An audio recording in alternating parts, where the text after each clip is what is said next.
Bright Tuty. Every student matters. Hello students. Today we will do the science chapter Our Environment. Now let us start this chapter by understanding what is environment. Environment is the sum total of all the factors, conditions and substances that surround an organism. Take a very simple example. You are sitting in a garden. What are the things that surround you? There would be grass, plants and trees. Then there would be some small organisms like insects, mosquitoes, worms, or maybe even flies. There might be some birds chirping around, or some animals like dogs and cat and other human beings around you. So all these things, they form your environment. Apart from all these living things, there are also physical conditions that surround an organism. These include soil, minerals, air, water, the heat and light of the sun. So combined, all these living and non-living things form an environment. So all these components of the environment, they interact with each other and influence each other. So I hope what is environment, it is clear to you. It is a sum total of all the substances and the factors that surround an organism. So basically we can say that there are two types of components of environment.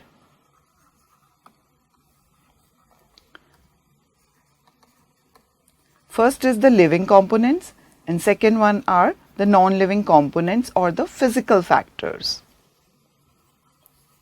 The living components includes plants, animals as well as microorganisms, and non-living components includes air, water, moisture in the air, heat, light, soil, minerals, all such things. Both these components, all parts of this component, they interact with each other and they influence each other. If there is any change in any of these factors, then the whole environment gets disturbed and imbalance is created. For example, in the previous class, you have read about the nutrient cycles like carbon dioxide cycle, oxygen cycle, water cycle, nitrogen cycle.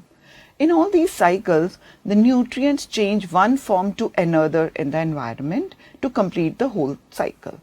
So if there is any disturbance at any one stage, the whole cycle gets disturbed. Similarly, in environment, if any part of it is disturbed, it creates imbalance and it affects the environment. So, in this chapter, we will study in detail how human activities are affecting the environment, how human activities are influencing it or creating the imbalance. So, under this, the first topic is about wastes. What are waste and what happens when we add waste to the environment? Waste are actually the useless leftovers or the discarded materials which we create in our day-to-day life. Waste can be gaseous, waste can be solid, or waste can be liquid. Gaseous, for example, the smoke emitted from the chimneys of the industries or the smoke emitted from the vehicles. The solid waste includes the garbage or the food leftovers, all these include solid waste. And the liquid waste includes the waste, liquid waste from the industries or the sewage from the residential areas. So all these include the waste.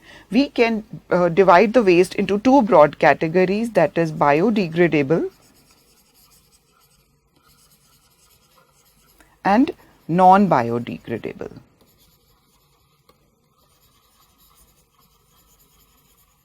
These are two broad categories of waste. To understand the difference between them, you can do an activity. First, what you do, you collect all the waste which is generated in your home during a day. Then you divide it into two parts and put them in two separate cartons and mark them as A and B. In carton A, you keep all the organic waste like the food leftover or vegetable peels or wood, paper, cotton, wool, leather, all these are organic waste. So you keep them all in carton A. In carton B, you keep all the inorganic waste like the plastic bottles or the polythene bags, or you can keep the metal things like aluminium foil, tin cans, the stapler pins, all this in carton B. Then you cover it with soil, at least 15 centimeter of soil above them.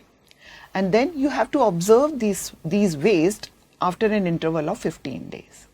You will notice then in carton A, the food, whatever the waste you put, it started changing in color and texture.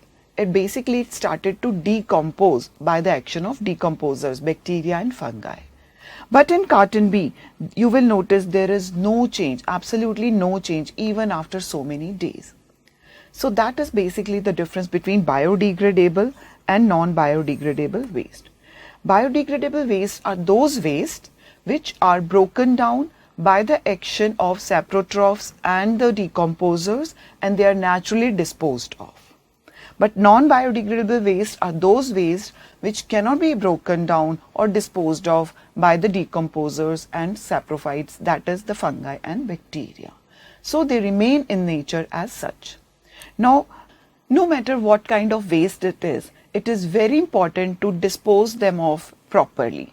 If this biodegradable waste is left in open and left to pile up, what will happen?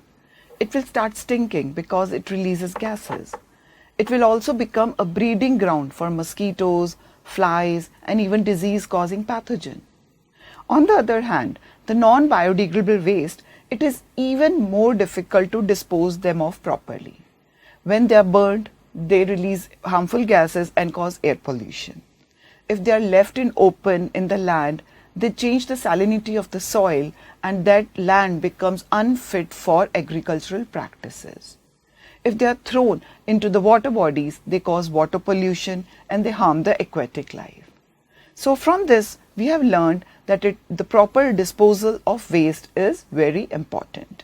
Now, the next topic is ecosystem. What is an ecosystem?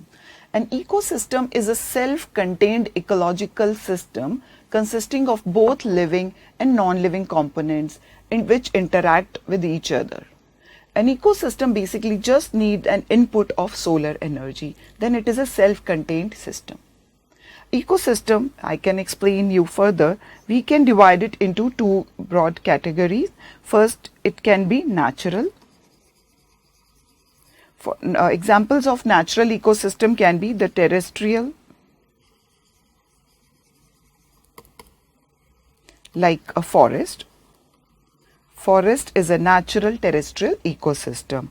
The natural ecosystem can also be aquatic. For example, a river, a pond or a lake.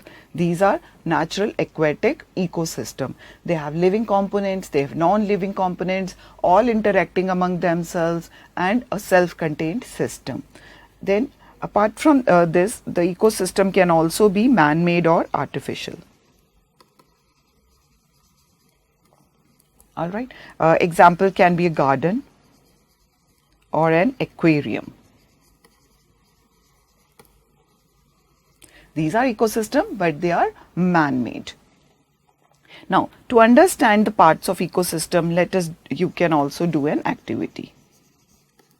You can make your own aquarium at home. So for that, you have to take a big jar so that there is enough space for the fish to move. So first of all, you need enough space.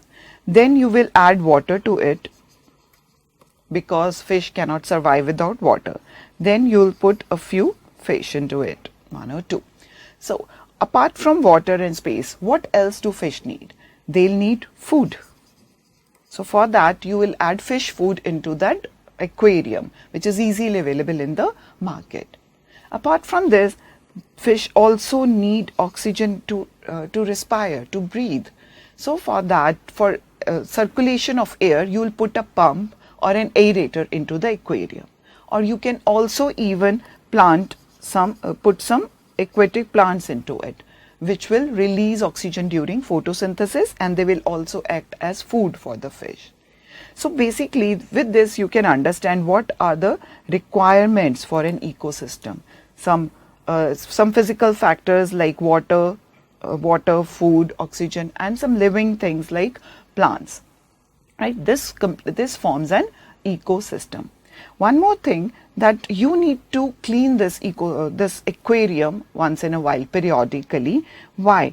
Because the decomposers, that is the microorganism, bacteria, fungi, they are not fully active in this aquarium.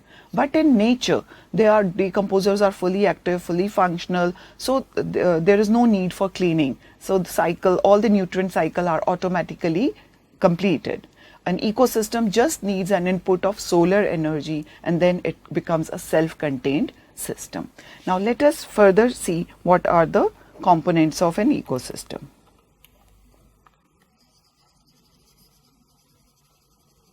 As I just told you, in environment there are two types of components, living and non-living.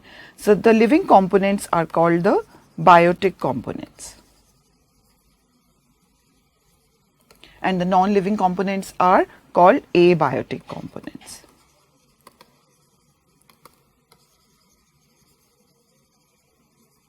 The biotic components are living, which includes plants, animals, microorganisms. The abiotic components are the physical factors or the non-living factors, which includes water, soil, moisture in the air, minerals, heat, light. All these are abiotic components. The biotic components can further be divided into different categories. The first category is producers. Producers are the autotrophs. All green plants, green algae, they can make their own food by utilizing simple inorganic compounds from the nature, that is carbon dioxide and water, and they can prepare their own food. So that is why they are called the producers. They are very important part of the ecosystem. Why? Because they are the only one who can actually convert the solar energy into the food energy. And rest all other organisms, they depend upon the producers either directly or indirectly for the food. So next one is the consumers. These are the biotic components. The consumers are the ones which cannot prepare their own food. They depend directly or indirectly on the producers for the food. So all animals, they come under this category of consumers. Apart from this, there is another category of biotic component which we call as decomposers. Decomposers include bacteria and fungi. They break down the organic material and digest them and break them into simpler compounds to complete all the nutrient cycles. All right. So these are the three parts of biotic components. We can further divide the consumers depending upon the type of food they eat. First is the herbivores. Those animals which feed upon plants or plant parts like deer, sheep, cow, elephant, goat, zebra. There are many. Then second category are carnivores, which feed upon flesh of other animals like lion, wolf, fox, leopard, tiger, right? And the third one is omnivores. Omnivores can eat both the plant products as well as other animals. The humans fall under this category. So man, apart from this, crow, bear, they all are omnivores, right? So apart from this, there is one more category, which is actually a type of carnivores which we call as scavengers. Scavengers are a type of carnivores only, but they feed upon dead and decaying animals. So they help in keeping the environment clean. So both the scavengers and the decomposers, they help in keeping the environment clean. Even the decomposers are very important because firstly, they complete the nutrient cycles. They help, since they decompose all the dead and decaying matter, so they help in completing the nutrient cycle. And secondly, since they help in cleaning the environment, they prepare more space for the next generations to